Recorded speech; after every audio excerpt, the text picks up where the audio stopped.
What's really, really common for women to say, or people to say, but primarily women, when it comes to this is, Andy, I did a spin class and my legs got huge. I'm not doing it again. I'm not doing spinning. My legs, I build muscle really quickly. And I don't want to do it.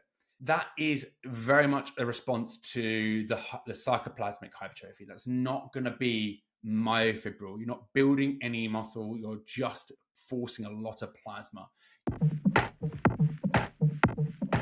Welcome to the second episode of the Smart Strength Training podcast. So in this episode, we're going to be talking about the truth behind getting bulky when strength training. We're going to talk about the complex topic of what actually happens when we build muscle, and also how is strength and getting stronger different to building muscle.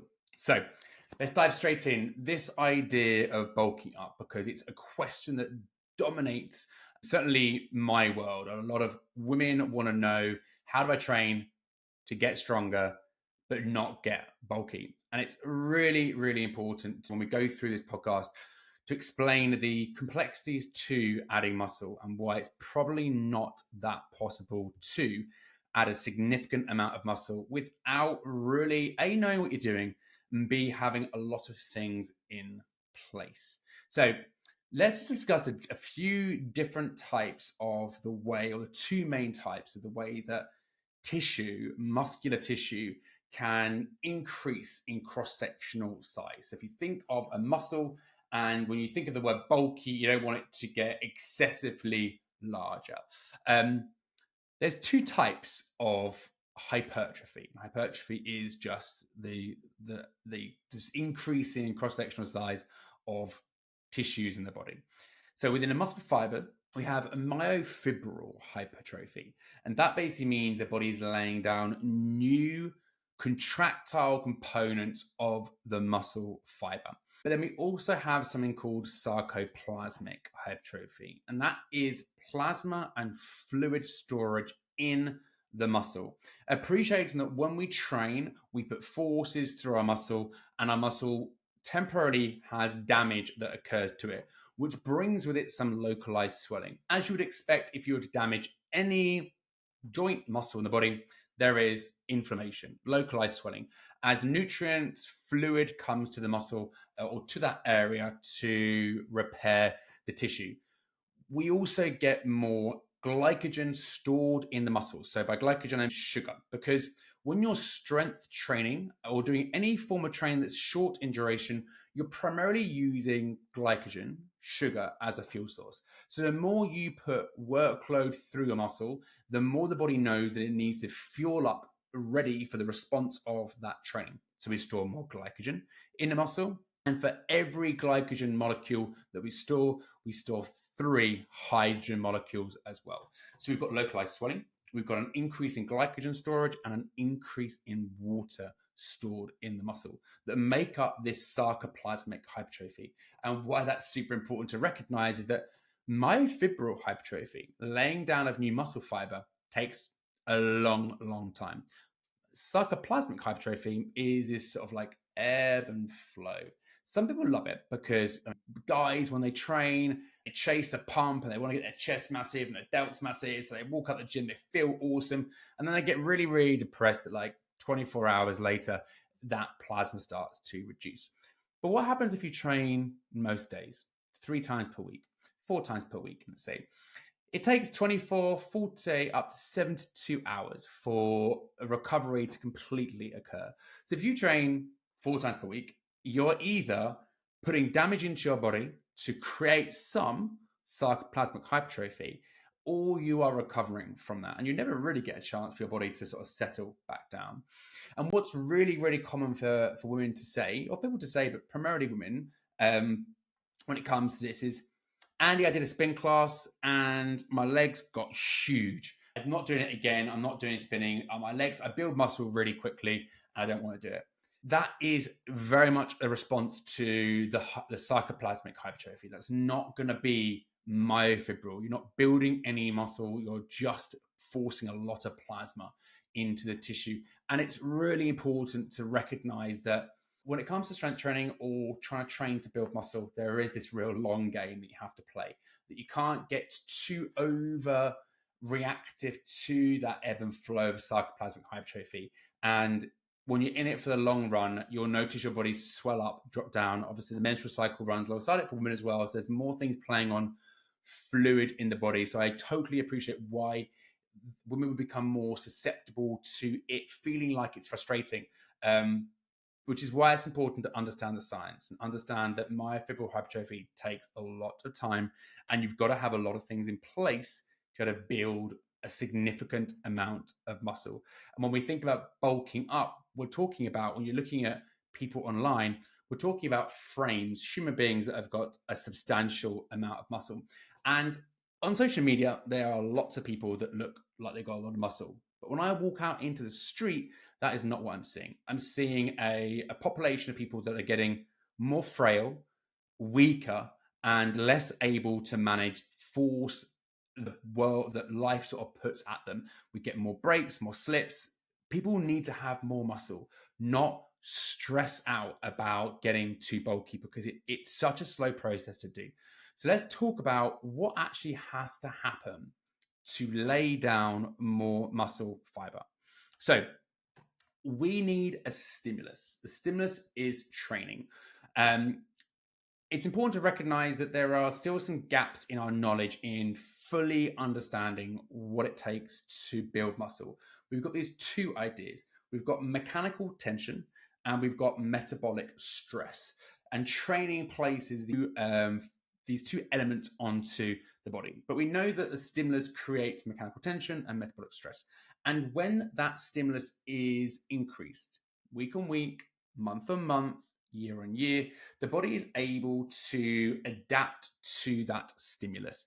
More weight in the weights room, more volume with your reps. So over the course of 2 to 3 months, you should be lifting significantly more weight and significantly more volume on those exercises, assuming those exercise selection that you chose was the same the whole way through that, which we'll discuss programming in much more detail. But let's just say for now, you stuck to your same exercises for 6 months. More volume, more load.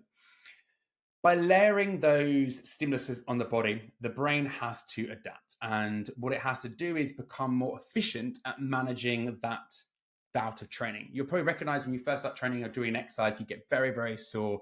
But then 3 weeks later, you repeat the exercise and you're not getting as sore anymore, because the body is building the tolerance to be able to manage that level of force. And it's in that process of gradually building and layering each adaptation on one another, the body's able to lay down your muscle fiber, but also improve nerve connections, improve capillary supply, and then what we already said, improve substrate storage, so more glycogen, more sugar, more water stored in the muscle. And that's just still quite a simplified element of it, but recognizing there's still quite a lot of layers to that. And then we need to make sure we're creating an environment that the body can actually adapt. When I say adapt, what do we really mean? We mean sleep, be away from the gym, and actually develop those adaptations, grow that muscle, build that tolerance, increase the capillary supply.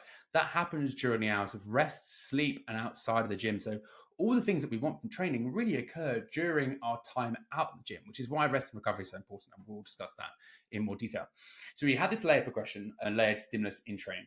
Then through our diet and through having enough recovery, we have this idea of muscle protein breakdown. So in the body's always breaking down proteins and using it, be that in skin, hair, nail, other cells in the body, and muscles. If muscle protein breakdown, and then there's something called protein synthesis. So protein synthesis is then obviously the protein that you consume through nutrition. If protein synthesis is higher than muscle protein breakdown, plus that stimulus is progressive over time, net you have the ability and the environment to be able to build more muscle tissue. So you need enough sleep, you need enough nutrition, energy just as a whole, but also protein specifically, plus that layered stimulus. And then you need time, a lot of time, because to gradually layer stimulus on stimulus, we are talking months and years. If someone really wants to build a lot of muscle, you're talking about years and years and years of training. It doesn't happen that quickly. So hopefully listening to that maybe start to realize that, okay, it's probably actually not quite as simple as I thought. And maybe that the initial response people get like, oh my God, I've been training for 4 weeks and my legs are massive, or I did this and my back feels really big. That very much is going to be sarcoplasmic hypertrophy and not this myofibril hypertrophy. And then let's talk about strength and getting stronger, because picking up heavy weights isn't just about building muscle.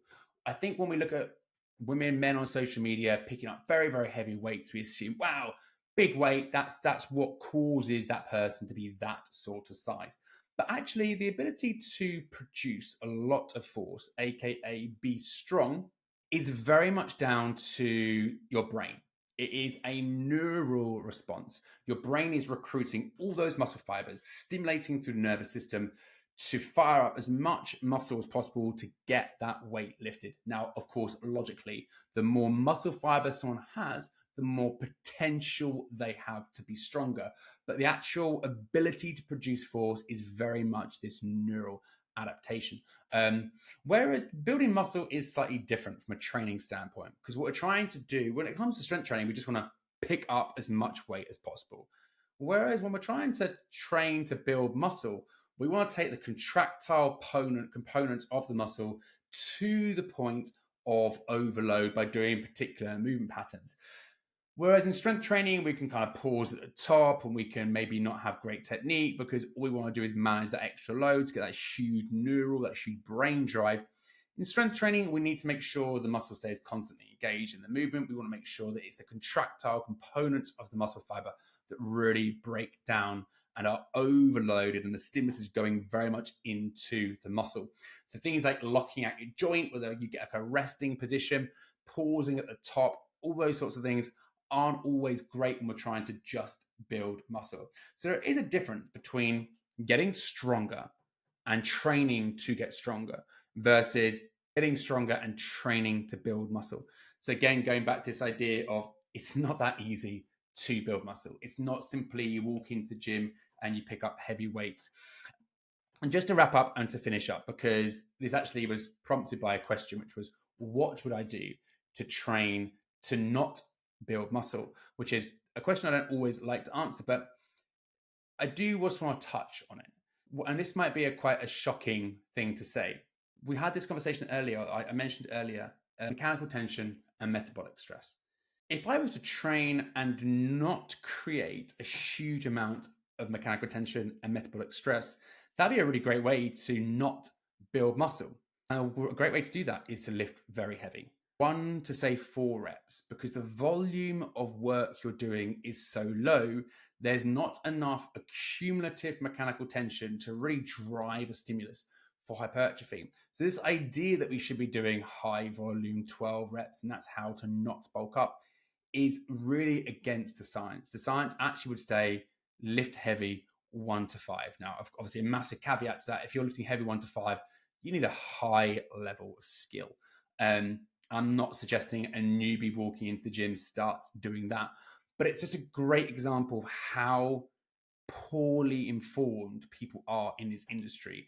Telling people to do certain forms of training, that isn't correct. And if you understand a little bit about what really drives hypertrophy signal and stimulus into the body, you start to pick apart quite a bit of these ideas around what would be a good workout not to build muscle. So again, I hope this was a helpful episode and there were some good takeaways that you could put in place in your own training.